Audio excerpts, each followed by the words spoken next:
गोविंद हरे मुरारी, हे नाथ नारायण वासुदेवा।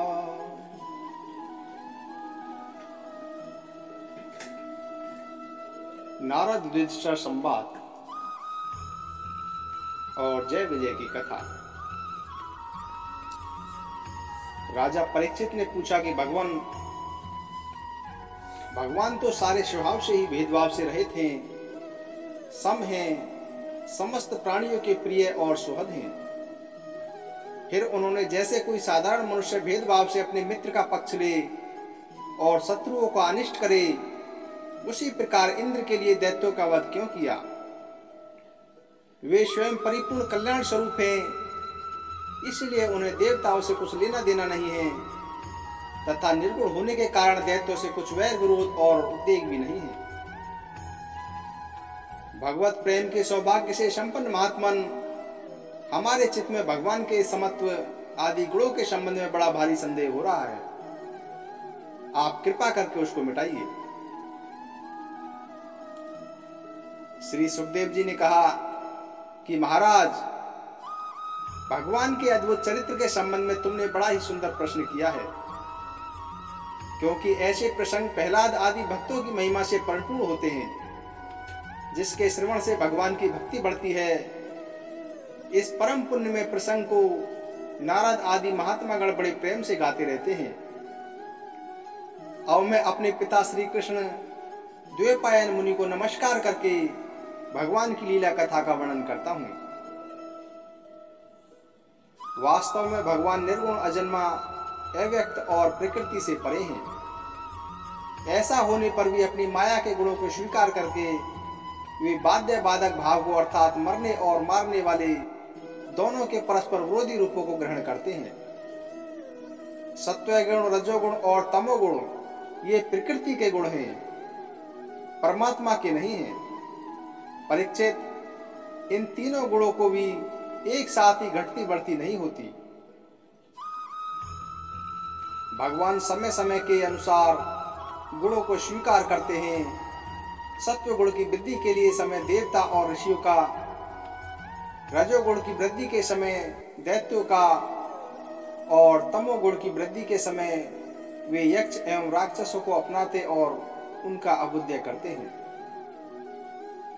जैसे व्यापक अग्नि, काष्ठ आदि भिन्न भिन्न आश्रयों में रहने पर भी उनसे अलग नहीं जान पड़ती, परंतु मंथन करने पर वह प्रकट हो जाती है। वैसे ही परमात्मा सभी शरीरों में रहते हैं, अलग नहीं जान पड़ते, परंतु विचारशील पुरुष हृदय मंथन करके उनके अतिरिक्त सभी वस्तुओं का बाध करके अंततः अपने हृदय में ही अंतर्यामी रूप से उन्हें प्राप्त कर लेते हैं। जब परमेश्वर अपने लिए शरीरों का निर्माण करना चाहते हैं, तब अपनी माया से रजोगुण की अलग सृष्टि करते हैं।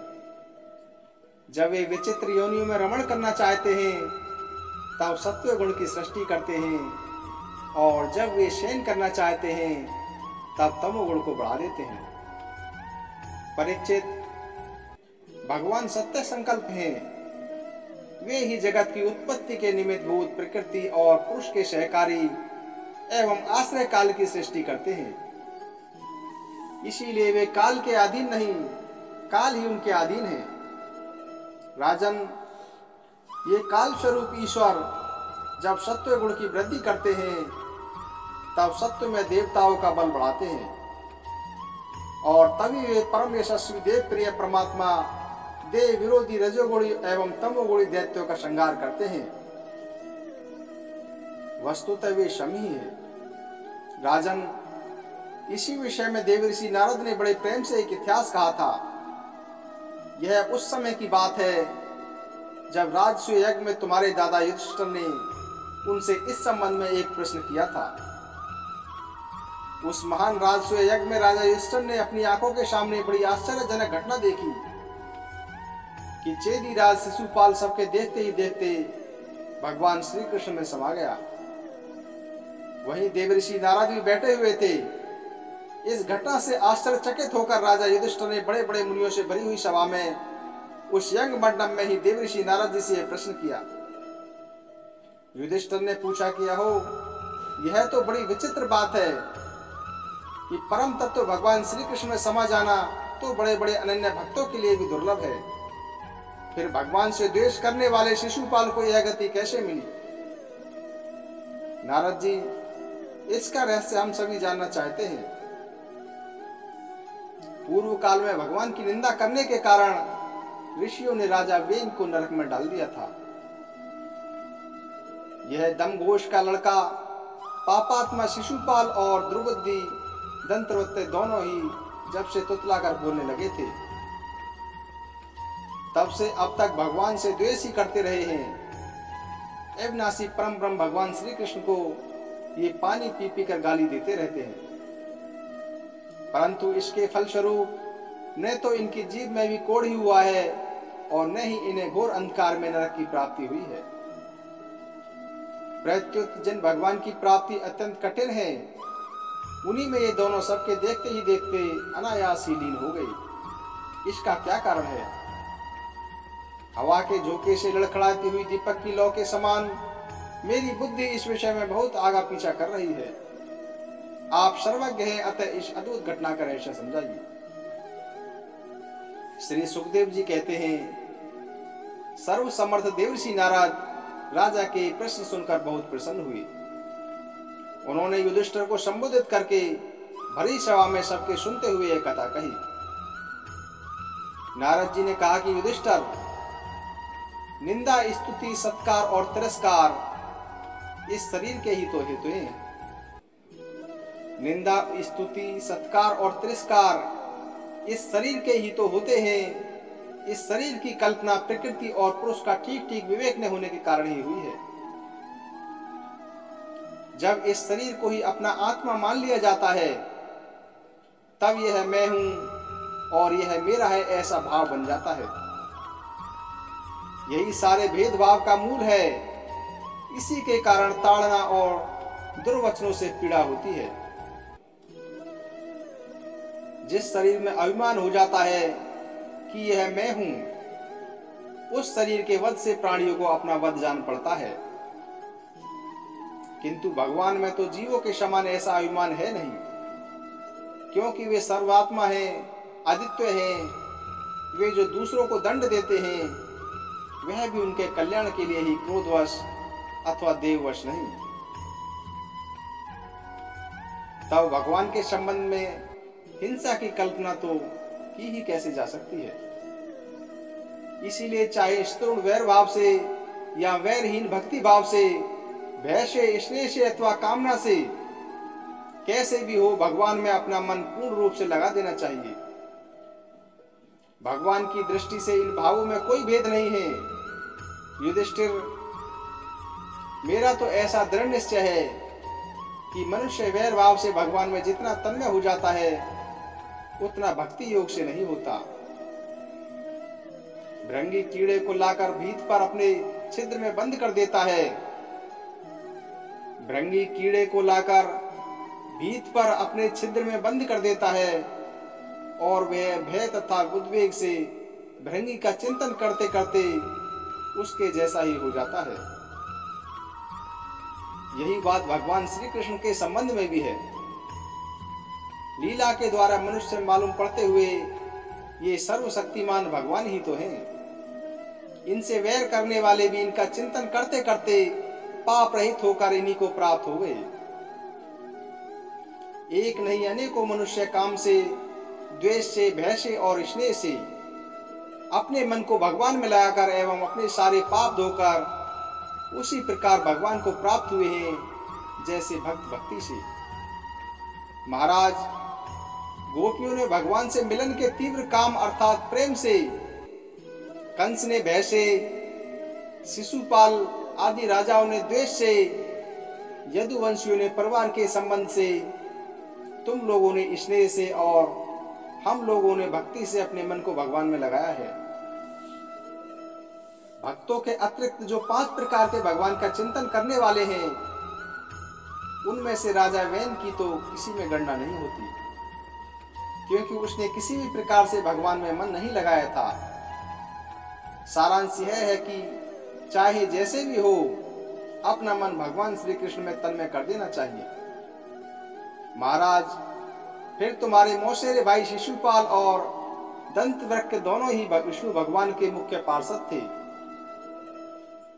ब्राह्मणों के शाप से इन दोनों को अपने पद से च्युत होना पड़ा था। राजा युधिष्ठिर ने पूछा कि नारद जी, भगवान के पार्षदों को भी प्रभावित करने वाला वह शाप किसने दिया तथा वह कैसा था? भगवान के अनन्य प्रेमी फिर जन्म मृत्यु में संसार में आए, यह बात तो कुछ अविश्वसनीय सी मालूम पड़ती है। वैकुंठ के रहने वाले लोग प्राकृत शरीर, इंद्रिय और प्राणों से रहित होते हैं। उनका प्राकृत शरीर से संबंध किस प्रकार हुआ, यह बात हमें अवश्य सुनाइए। नारद जी ने कहा कि एक दिन ब्रह्मा के मानस पुत्र सनकादि ऋषि तीनों लोकों में स्वच्छंद विचरण करते हुए वैकुंठ में जा पहुंचे। यूं तो वे सबसे प्राचीन हैं, परंतु जान पड़ते हैं ऐसे मानो 5-6 वर्ष के बच्चे हों। वस्त्र भी नहीं पहनते। उन्हें साधारण बालक समझकर द्वारपालों ने उनको भीतर जाने से रोक दिया। इस पर वे क्रोधित से हो गए और उन्होंने द्वारपालों को यह शाप दिया कि मूर्खो, भगवान विष्णु के चरण तो रजोगुण और तमोगुण से रहित हैं। तुम दोनों इनके समीप निवास करने योग्य नहीं हो, इसीलिए शीघ्र ही तुम यहाँ से पापमयी असुर योनियों में जाओ। उनके इस प्रकार शाप देते ही जब वे वैकुंठ से नीचे गिरने लगे, तब उन कृपालु महात्माओं ने कहा कि अच्छा, 3 जन्मों में इस शाप को भोग कर तुम लोग फिर इस वैकुंठ में आ जाना। युधिष्ठिर, वे ही दोनों दिति के पुत्र हुए।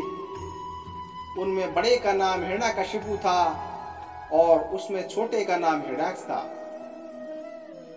दैत्य और दानवों के समाज में यही दोनों सर्वश्रेष्ठ थे।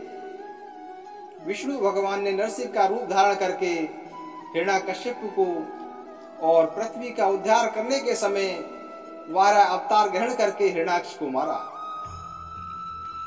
हिरण्याकशिपु ने अपने पुत्र प्रहलाद को भगुठोमी होने के कारण मार डालना चाहा और इसके लिए उन्हें बहुत सी यातनाएं दी, परंतु प्रहलाद सर्वात्मा भगवान के परम प्रिय हो चुके थे, समदर्शी हो चुके थे। उनके हृदय में अटल शांति थी।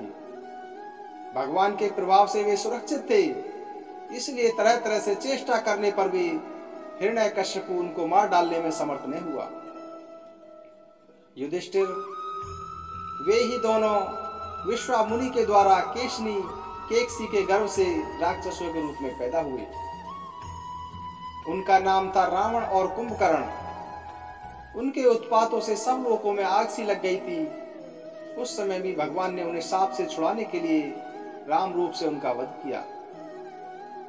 युधिष्ठिर, मार्कंडेय मुनि के मुख से तुम भगवान श्री राम का चरित्र सुनोगे। वे ही दोनों जय विजय इस जन्म में तुम्हारी मौसी के लड़के शिशुपाल और दंतवृक्क के रूप में क्षत्रिय कुल में उत्पन्न हुए थे। भगवान श्री कृष्ण के चक्र का स्पर्श प्राप्त हो जाने से उनके सारे पाप नष्ट हो गए और वे शंकादि के शाप से मुक्त हो गए हैं। वैर भाव के कारण ही निरंतर ही वे भगवान श्री कृष्ण का चिंतन किया करते थे। उसी तीव्र तन्मयता के फलस्वरूप वे भगवान को प्राप्त हो गए और पुनः उनके पार्षद होकर उन्हीं के समीप चले गए। श्री कृष्ण गोविंद हरे मुरारी, हे नाथ नारायण वासुदेवा। श्री भागवत भगवान की है आरती, पापियों को पापों से है तारती। ये अमर ग्रंथ ये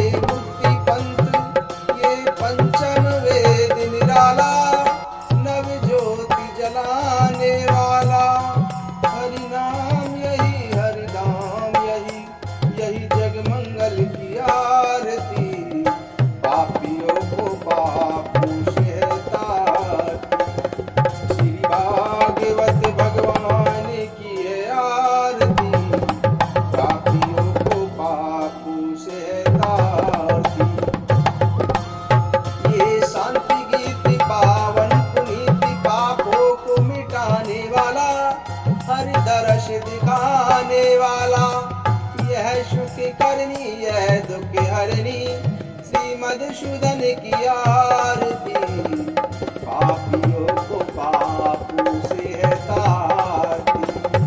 श्री भागवत भगवान